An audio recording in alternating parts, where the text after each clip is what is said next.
What if I told you that the waiting game for the Iraqi dinar might finally have an expiration date? What if the mountains of speculation, rumor, and hope were about to crash into a single moment of undeniable, bank-verified reality?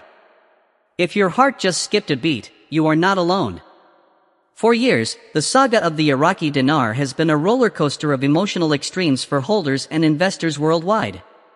It has been a story punctuated by whispers in online forums, cryptic messages from supposed insiders, and a relentless cycle of dates that came and went without the promised global financial reset. But something is fundamentally different right now.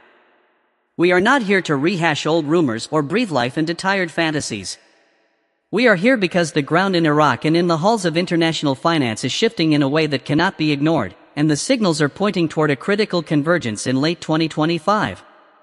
The so-called December gift is not a mythical present from some anonymous benefactor. It is the potential culmination of a decade and a half of painful, slow, and often chaotic economic reforms that Iraq has been forced to undertake. The real story isn't about a magic number appearing on a screen. It's about Iraq desperately trying to rejoin the global economic stage as a functional nation, and that process has now reached a fever pitch with tangible deadlines that even the IMF is applauding. To understand why the next few months are different, we have to look past the hype and examine the cold, hard pressures squeezing Iraq from all sides. For over 20 years, Iraq's economy has existed in a state of artificial stability, propped up by a fixed exchange rate and the constant influx of petrodollars from its massive oil reserves.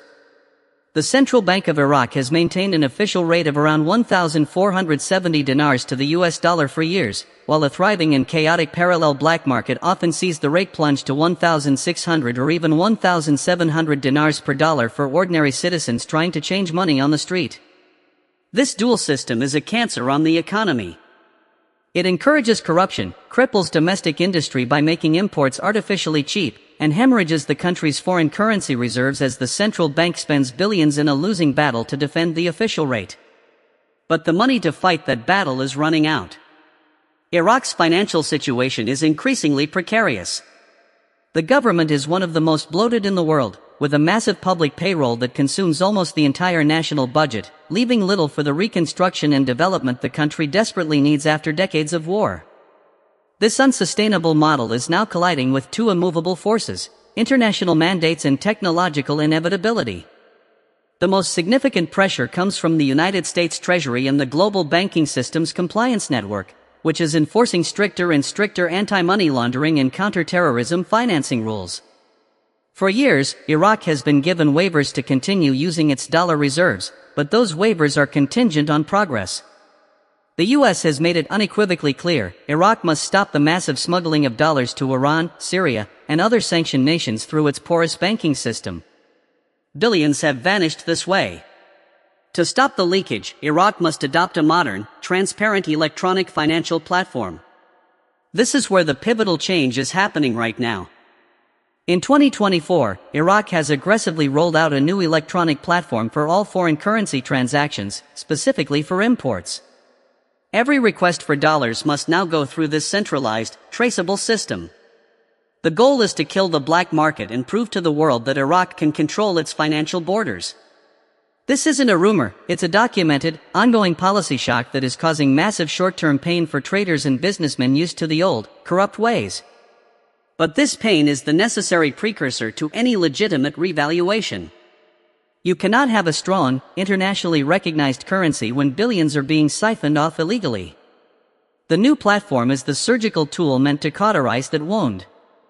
Furthermore, look at the statements coming from Iraqi officials themselves, which have taken on a new tone of urgency. The Prime Minister and the central bank governor are no longer speaking in vague terms about future prosperity. They are outlining specific, time-bound goals tied directly to the exchange rate.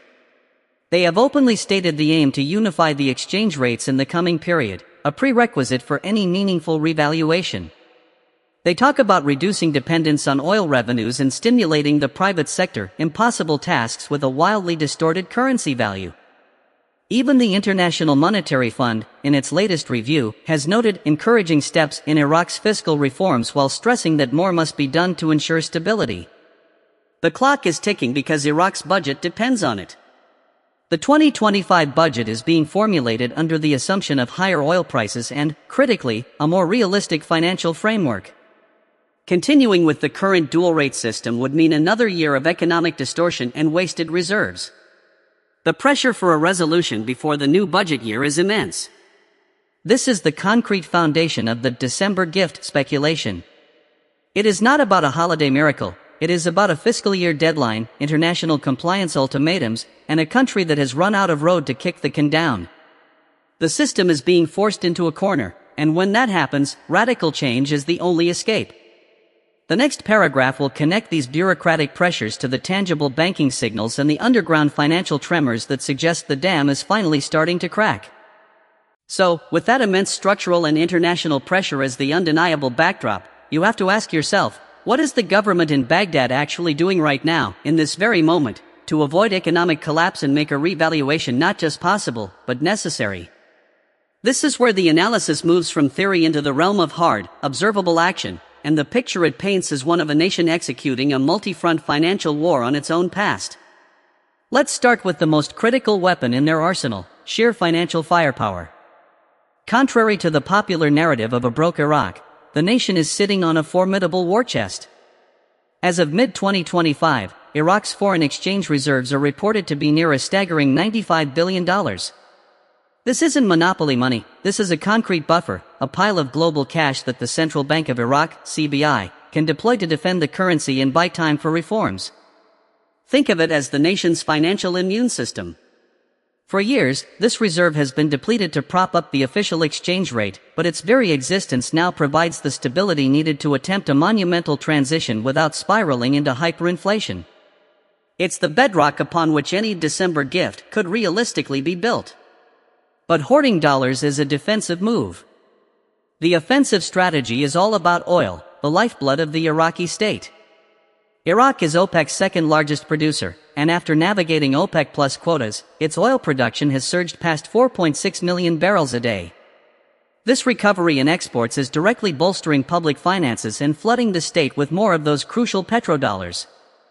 This influx is critical because it strengthens the balance sheet at the very moment the country needs to demonstrate fundamental strength to the world. However, the government knows better than anyone that an economy built 90% on oil revenues is a house of cards. Which is why the second, even more ambitious front in this war is the relentless, if slow, push for international legitimacy and investment. Look at the partnerships being forged. This isn't the isolated Iraq of the 1990s. We're seeing record foreign direct investment, with multi-billion-dollar commitments from Qatar, Saudi Arabia's Public Investment Fund, and French energy giant Total Energies. The United Arab Emirates has emerged as a pivotal strategic partner, with annual trade topping $27 billion in major investments in ports and solar energy infrastructure to tackle Iraq's chronic power shortages. These are not the actions of a global pariah. This is a country being cautiously, yet seriously, reintegrated into the regional economic fold. The Gulf Cooperation Council is explicitly prioritizing Iraq's stability, and this GCC backing is a political and financial shield of immense value. Yet, all the oil money and regional friendships in the world mean nothing if the internal plumbing of the economy is corroded and leaky. This brings us to the third and most telling front, the agonizing, messy, but absolutely essential overhaul of the banking sector itself. Remember the U.S. Treasury's demands to stop dollar smuggling? Iraq's response has been a forced march toward digitalization and transparency. The Central Bank of Iraq is reviewing over 70 applications for digital banking licenses and has created detailed new regulations for digital payments. The goal is to drag a cash-dominated society into the modern financial world, reducing the physical movement of money that is so easy to corrupt and steal. This is a profound cultural and operational shift. Furthermore, they are under direct orders from the International Monetary Fund, IMF, to accelerate the restructuring of the large, inefficient state-owned banks and modernize private banking to re-establish correspondent relationships with international banks. The IMF isn't just a spectator here, it's an active coach with a $5.34 billion loan on the line, insisting Iraq gradually adjust its bloated public spending to build fiscal reserves and achieve debt sustainability. Every one of these painful steps, digital tracking, bank reforms, spending adjustments, is a brick in the foundation of a credible currency. They are systematically dismantling the very mechanisms that have kept the dinar weak and manipulated for decades. Now, let's talk about the elephant in the room, the actual exchange rate you see today. As of December 3, 2025, the USD/IQD rate is at 1,307.11. This represents a slight, but notable, strengthening over the past month and year. Trading economics models forecast it to trade around 1,310.02 in the coming year. This isn't a moonshot number, and that's precisely the point. What we are observing is not a speculative spike, but a controlled, managed stability. Experts categorize the most likely scenario for 2025 as exactly this, managed stability, with a 60% probability, where the CBI uses its massive reserves and oil revenue to maintain the peg in a tight range. This boring, steady hand is what serious central banking looks like. It is the polar opposite of the wild, rumor-fueled volatility of the past. It is the necessary calm before any potential storm of appreciation. This deliberate, data-driven tightening of the entire economic system is what separates the hopeful fantasy from the emerging reality. The December gift is not a spontaneous event. It is the potential branding of a finish line, the moment when these concurrent battles on reserves, oil, investment, and banking reform reach a critical mass that allows for an official, unified, and stronger exchange rate to be declared. The groundwork is being laid in real time, with real money and real political capital. The final paragraph will connect this entire apparatus to the signals you need to watch in the coming weeks and the ultimate decision that rests not in Baghdad, but in the vaults and boardrooms of the most powerful financial institutions on earth. Now we arrive at the ultimate question, the one that hangs over every single dinar holder from Baghdad to Boston. What comes next? We have walked through the unyielding international pressure, and we have mapped the monumental domestic reforms Iraq is undergoing right now. We see the reserves, the oil flow, and the painful banking cleanup. But the final gatekeeper, the entity that will ultimately greenlight or block any historic revaluation of the Iraqi dinar, does not sit in the green zone in Baghdad. The ultimate authority resides in the marble halls of the International Monetary Fund in Washington, D.C., and in the compliance departments of the world's primary correspondent banks, particularly J.P. Morgan Chase and Citibank. This is the sobering, crucial reality that separates informed speculation from delusion. Iraq can do everything right. It can unify its exchange rates, it can digitize every transaction, and it can stack its reserves to the ceiling, but none of it matters until these global financial arbiters are satisfied. Their approval is the final, non-negotiable signature on the document. Think of it this way, Iraq is a student who has failed this class for 20 years. It is now, finally, doing its homework, building its project, and studying for the final exam. The IMF and the US Treasury are the stern professors. They are not going to award a passing grade, let alone an A, based on promises or effort alone. They need to see sustained, verifiable, and irreversible results. They need proof that the new electronic platform has permanently stanched the flow of dollars to sanctioned entities.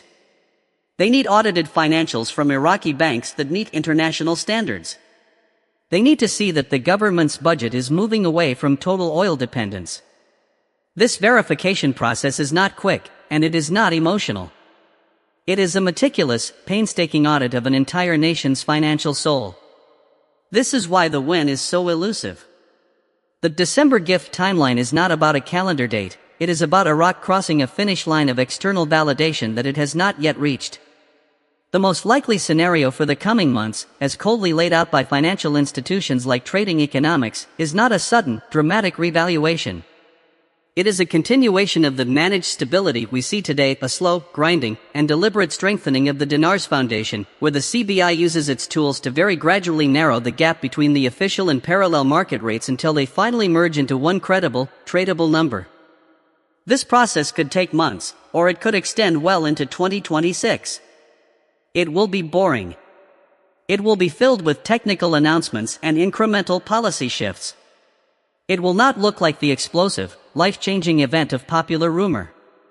But this boring process is the only legitimate path forward. Any other path is a fantasy. So, what does this mean for you, the investor who has held on through years of uncertainty?